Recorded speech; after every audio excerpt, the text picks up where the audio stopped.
Okay, well, thanks Mitch. I'm following the cover removal from Mitch's scooter shop.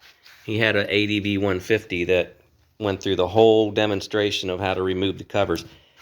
I tell you what, this side fairing is a pain in the you-know-what. So I'm trying to get to a place where I can attach the ACC alternating current, and I'm trying to find a place that I can tap into without tearing the other fairing off, because I think I should be able to find something in here.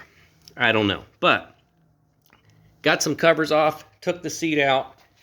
You know, this is here's the fuse box.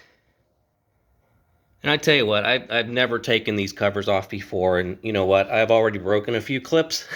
There's a clip, where's that? Somewhere in here, maybe right there, somewhere I broke a clip, but that's okay. We'll get there. If I gotta super glue some stuff later, I will. But stay tuned, coming back for more once I get an idea where I'm gonna tap into this electrical.